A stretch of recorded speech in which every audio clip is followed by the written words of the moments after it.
Assalamu alaikum students.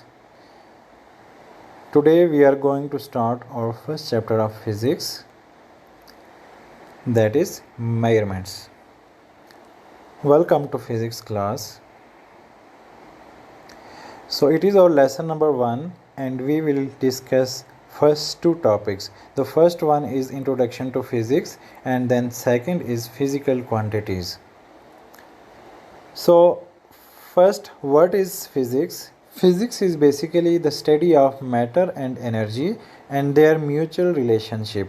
So what is matter?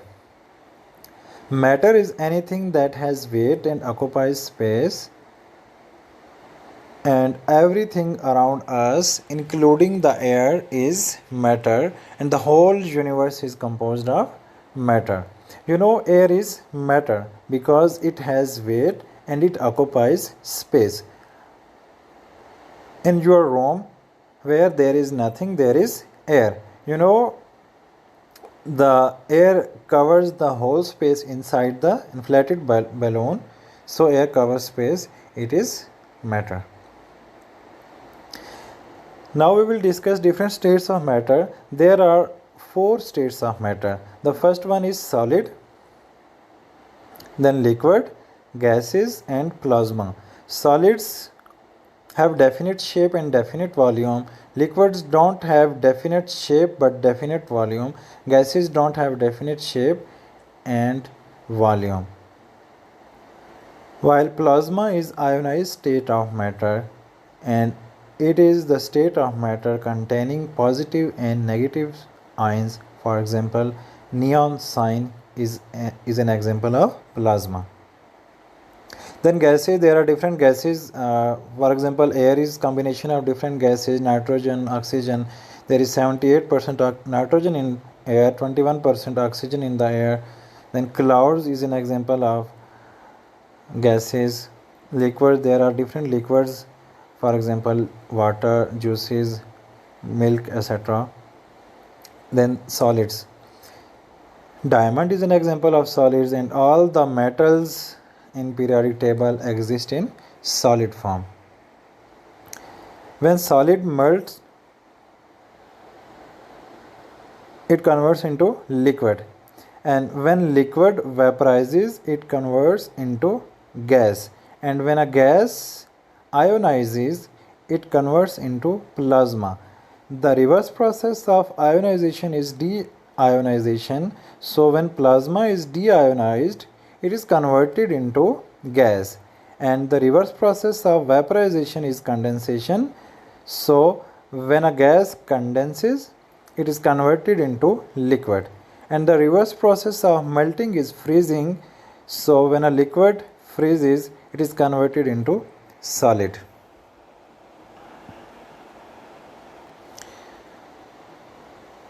Let us understand the movement of particles in different states of matter. First, solids. You can see that the particles of solid are not displacing from their position, but they are vibrating about their mean position. This is the reason that solids have definite shape and definite volume. While you can see that liquids particles are further apart from each other as compared to solids, and they are sliding upon each other.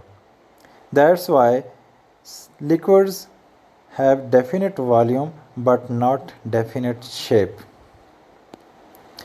Then gases. The molecules of the gases are farther apart from each other and they are moving freely. So gases don't have definite shape and definite volume. The forces of attraction between the molecules or particles of a solid are strongest, and among the particles of gases, the forces of attraction are weakest. Now let's discuss what is energy. Energy is the ability of a body to do work. So energy is the capability of a body to perform any kind of work. Work means to walk. So to walk we need energy. To talk we need energy. To do anything we need energy. To sleep we need energy. To sit we need energy, to stand we need energy. So energy is basically the capability to do work. And remember that where there is a matter, there is energy. There are different types of energy, that is mechanical energy, thermal energy, that is heat energy, thermal heat, nuclear energy, that is the energy obtained from the nucleus by certain chemical processes, usually the bombardment of alpha particles and the nucleus break down the nucleus, and we get the nuclear energy. And you know that there are different nuclear power plants working in Pakistan, in Karachi and other parts, and in many parts of the world, and they are generating electrical energy from nuclear energy to meet the energy crisis. Then chemical energy, the energy stored in cells and batteries. Electromagnetic energy, this is important. Remember, electromagnetic energy is the energy that does not require medium to travel. It means the electromagnetic energy travels in the form of electromagnetic waves. Example is the energy from the sun. You know, electromagnetic waves does not require medium. If there is a mechanical wave, the medium is necessary to travel. So there is a vacuum in the way of sunlight, and sunlight passes through the vacuum. It means that the sunlight is electromagnetic energy, or the energy from the sun is electromagnetic energy. Sonic energy, that is sound energy. Gravitational energy is energy of the earth with which it attracts the objects. Then kinetic energy is the energy of moving objects. Potential energy, the energy stored in a body or possessed by the body by virtue of its position. Ionization energy is the energy when ions are formed, and ions are formed when an atom loses or gains electron.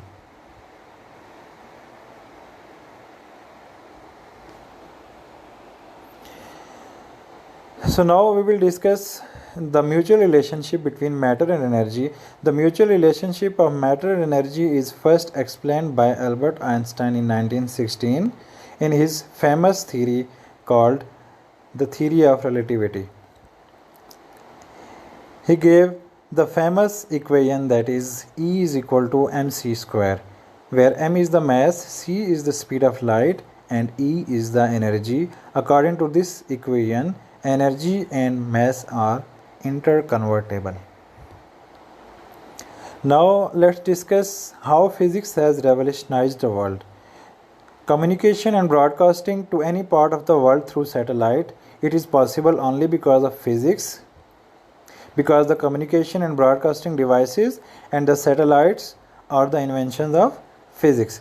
Global positioning system and tracking system of vehicle, it is possible because of physics. Video mobile communication, you can talk to your friend and relatives in any part of the world. This is possible because of physics. Washing machine and dryer works on the principle of physics. Refrigerator, iron. I think each and every device at your home works on the principle of physics. And physics is at work in terms of motion, energy, and forces in each and every aspect of our life. Now, our next topic is physical quantities. There are two words. The first word is physical and the second word is quantities. The word physical means anything that we can experience with our five senses, and then the word quantity. Quantity means the property of matter. Physical quantity means, or the physical quantities are defined as all the measurable properties of matter are called physical quantities. There are two types of physical quantities. Number one, base quantities, and number two, derived quantities. Base quantities are those physical quantities in terms of which other quantities are expressed or from which other physical quantities are derived. There are 7 base physical quantities. The first one is length, measured in meter, and measuring device is meter roll. Then mass, measured in kg. Physical balance is used to measure mass. Time, watch or stopwatch is used to measure the time in seconds. Thermometer is used to measure temperature in Kelvin. Then light meter is used to measure the intensity of light, and unit for intensity of light is candela. And then the amount of substance. Derived quantities. Number 2. Derived quantities. Quantities which are expressed in terms of base physical quantities by multiplying or dividing them. For example, force is equal to mass multiplied by length divided by time multiplied by time. So you can see that mass, length and time are base physical quantities. When these base physical quantities are multiplied and divided, a new physical quantity is formed, that is force. The second example is velocity. Velocity is displacement divided by time. Displacement is basically length, that is base physical quantity. Time is also base physical quantity. So here the ratio of two base physical quantities, that is length and time, is velocity, which is derived quantity. Other example of derived quantities are density measured in kilogram per cubic meter, volume measured in cubic meter, work and energy both have same unit, that is joule, and then pressure, that is force per unit area, or Newton per meter square. Now you have to solve this question. Write down 10 applications of physics in daily life. You can write any of 10. There are so many applications of physics in daily life. You can write any of 10. Stay safe and take good care of yourself. Allah Hafiz.